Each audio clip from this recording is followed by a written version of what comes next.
मित्रांनो नमस्कार, मी करण आपलं सगळ्यांचं माझ्या चॅनलवर स्वागत आहे। मित्रांनो महाराष्ट्रात पुन्हा एकदा मराठा विरुद्ध ओबीसी हा वाद हळूहळू करून पेटवण्याचा प्रयत्न होतोय। जुने खेळाडू मैदानात येताना दिसतायत, कारण स्थानिक स्वराज्य संस्थेच्या निवडणुका या जवळ आहेत आणि न्यायालयाने जो आदेश राज्य सरकारला दिलाय की दिवाळीच्या अगोदर तुम्हाला स्थानिक स्वराज्य संस्थेच्या निवडणुकीचे वेळापत्रक जाहीर करावंच लागणार।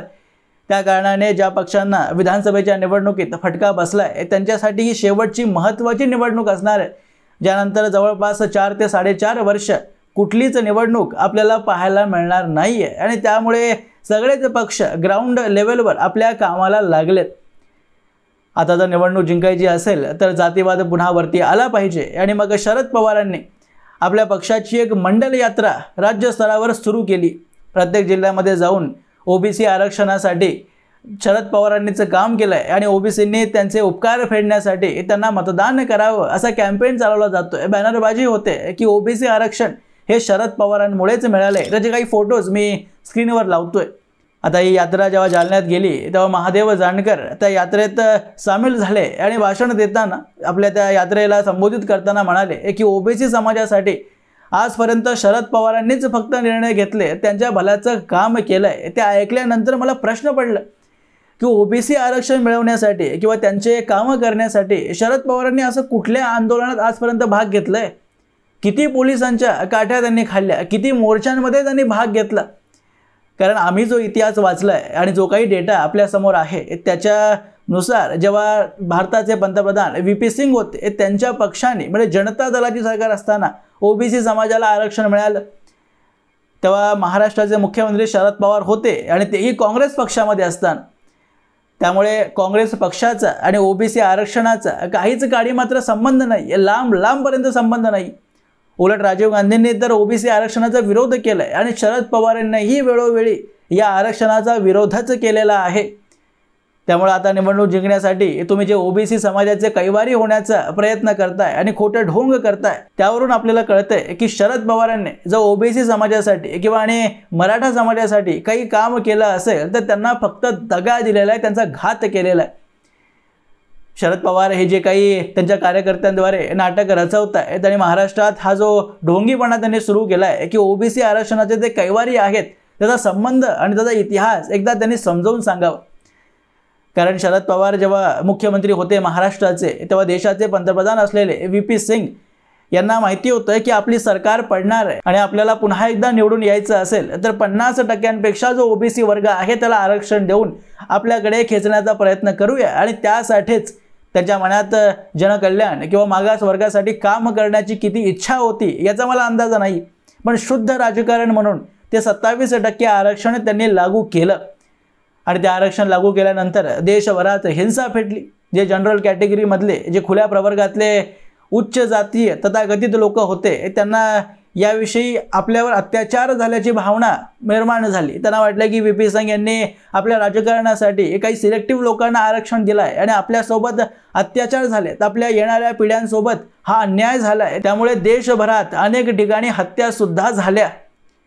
जेव्हा VP सिंग यांची सरकार पडली त्यानंतर या आरक्षणाला कोर्टामध्ये चॅलेंज करण्यात आलं आणि हे संवैधानिकदृष्ट्या पूर्णपणे अनैतिक आहे हे सिद्ध करण्यासाठी अनेक लोक कोर्टात गेले आणि सर्वोच्च न्यायालयाने जेव्हा या आरक्षणाला पास केलं, नोटिफिकेशन जेव्हा याचं काढण्यात आलं तेव्हा राज्यांमध्ये जे मुख्यमंत्री असतील त्यांना हे अटीनुसारच सांगण्यात आलेलं होतं की तुम्हाला तुमच्या राज्यात हे आरक्षण लागू करावंच लागणार आहे, यात कोणत्याही प्रकारची तुम्हाला सूट मिळणार नाही।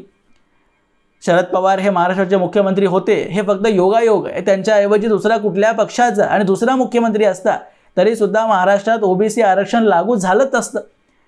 शरद पवार मुख्यमंत्री होते आणि त्यांच्या सरकारद्वारे ओबीसी आरक्षण लागू झालं, इथपर्यंतच फक्त शरद पवारांचं योगदान राहिलंय। शरद पवारांनी ओबीसी आरक्षणासाठी काही ग्राउंड लेवलवर जमिनी स्तरावर काही काम केलं असेल असा इतिहास नाहीये।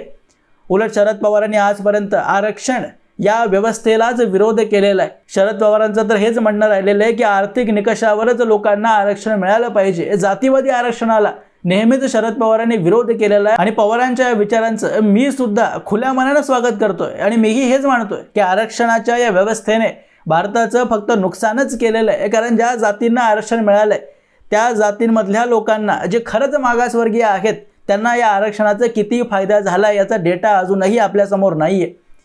आरक्षणाचा फायदा फक्त त्या जातीतील जो वरचा लेअर जे श्रीमंत लोक आहेत त्यांनीच उपभोगलाय।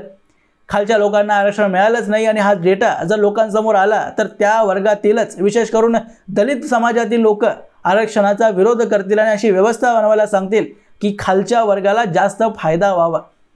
पण असं कधी होणार नाही, कारण तो डेटा समोर येणारच नाही। कारण राजकीय पक्ष मग त्या समाजाला वोट बँक म्हणून पोलराईज कसं करणार? एका समाजाने तुमच्यावर अत्याचार केला तर जाती विरोधात विष पेरण्याचं काम हे आरक्षण जर गेलं तर राजकीय पक्ष करू शकणार नाहीत। आणि शरद पवारांनी अनेक दशकांपासून आपलं राजकारण साध्य करण्यासाठी हेच केलेलं। शरद पवारांनी आरक्षणाच्या बाबतीत नेहमीच दुटप्पी भूमिका घेतली। एका बाजूला ओबीसी आरक्षणाची विचार आले की म्हणायचं की मी आर्थिक निकषाच्या आरक्षणाला फक्त समर्थन करतो आणि मराठ्यांना दुसऱ्या बाजूला उत्तेजित करायचं, त्यांना भडकवायचं की एका जातीने तुमच्यावर अत्याचार केला आणि सरकारला तुम्ही आरक्षण मागितलंच पाहिजे। आणि हा मुद्दा सुद्धा फक्त तेव्हाच शरद पवार वरती आणतात जेव्हा त्यांची सरकार नसते। दुसऱ्या पक्षाची सरकार आली आणि त्यांचा कारभार रोखण्यासाठी त्यांना काम करता येऊ नये यासाठी जरांगे पाटलांसारख्या नवीन लोकांना जमिनीवर उतरायचं आणि मग त्यांच्याद्वारे आपलं नरेटिव्ह राबवायचं हे काम शरद पवारांचं राहिलेलं आहे। खरं तर शरद पवारांना खरंच मराठा समाजाला आरक्षण द्यायचं असतं तर जेव्हा ते मुख्यमंत्री होते महाराष्ट्राचे त्याच काळात 1993ला तामिळनाडूच्या मुख्यमंत्री जयललिता यांनी आपल्या राज्यात 50% आरक्षणाची जी लिमिट आहे त्याला तोडून राज्यातलं आरक्षण 69% नेलेलं होतं। ते आरक्षण त्यांनी आपल्या सगळ्याच खासदारांद्वारे केंद्र सरकारवर दबाव आणून आणि जे आरक्षण त्यांनी दिलंय ते संविधानाच्या 9व्या शेड्यूलमध्ये आरक्षित करून कोर्टापासून त्यांनी ते सुरक्षित केलं आणि कोर्टालाही त्या आरक्षण पाडता येऊ नये अशी तरतूद केली। आणि जर तामिळनाडूमध्ये जयललिता करू शकता तर महाराष्ट्रातही मराठ्यांना आरक्षण देताना शरद पवार त्या काळात करू शकले असते, कारण तो काळच आरक्षणाविषयी चर्चेचा होता। मंडल आयोगाविषयी त्यावेळी चर्चा होती आणि मंडल आयोग त्यावेळी लागू होऊन थोडाच काळ झालेला होता। त्यामुळे त्या काळात मराठ्यांना आरक्षण देणं सोपं होतं जर शरद पवारांना खरंच मराठ्यांना आरक्षण द्यायचं असतं। पण असा विचार कधी शरद पवारांच्या मनात नव्हता, नाही आज आहे। कारण त्यांना फक्त मराठा समाजाचे जे श्रीमंत लोक आहेत, जे मोठे नेते आहेत त्यांना आपल्याला जवळ करायचं आहे आणि जे गरीब मराठे असतील त्यांना आपल्या वोट बँकसाठी वापर करण्यासाठी त्यांना आरक्षण जर दिलं तर मग आरक्षण दिल्यानंतर आपल्याला ते लोक का मतदान करतील हा विचार शरद पवारांना येतोच। त्यामुळे मग आरक्षण देण्याचं कधीच शरद पवारांनी विचार केलेलाच नाही आहे आणि फक्त जातींमध्ये भांडण लावणं हेच एकमात्र लक्ष त्यांचं राहिलेलं आहे। आणि ही जी काही यात्रा शरद पवारांनी ओबीसी समाजाला पोलराईज करण्यासाठी सुरू केली आहे आणि त्यात त्यांचे कार्यकर्ते जे सांगतायत की ओबीसी आरक्षणाला शरद पवारांनीच आणलं हे तितकंच खरं आहे। जसं वसंतदादा शुगर इन्स्टिट्यूटला किंवा अनेक शिक्षण संस्था साखर कारखाने शरद पवारांनी काबीज केले, ज्यांच्यात काळी मात्र योगदान शरद पवारांचं राहिलेलं नाही। त्याची सुरुवात कोणीतरी दुसऱ्यांनीच केली असेल, पण त्याला आज काबीज करून त्या कारखान्याच्या किंवा त्या संस्थेच्या अध्यक्षपदी शरद पवार जाऊन बसलेत। आणि तसंच ओबीसी आरक्षणासाठी काम दुसऱ्यांनीच केलं, पण ओबीसी आरक्षण मीच आणलंय याचं क्रेडिट घेण्यासाठी शरद पवार एका पायावर पुढच्या रांगेत जाऊन उभे राहिले। शरद पवारांनी हा जो काही घातपात जातींमध्ये केलाय याचं फळ अजूनही महाराष्ट्र भोगतोय। याचे परिणाम आजही संपायला तयार नाही आहेत आणि तुम्ही जे भांडण पाहताय ओबीसी विरुद्ध मराठा त्याचेही जनक स्वतः शरद पवारच आहेत। असं मित्रांनो, याबद्दलची तुमची मतं तुम्ही मला कमेंट बॉक्समध्ये अवश्य लिहून कळवू शकता आणि अशाच माहितीपूर्ण व्हिडिओज पाहण्यासाठी माझ्या चॅनलला सबस्क्राईब जरूर करा। भेटा पुढच्या व्हिडिओमध्ये, तोपर्यंत जय हिंद, जय महाराष्ट्र।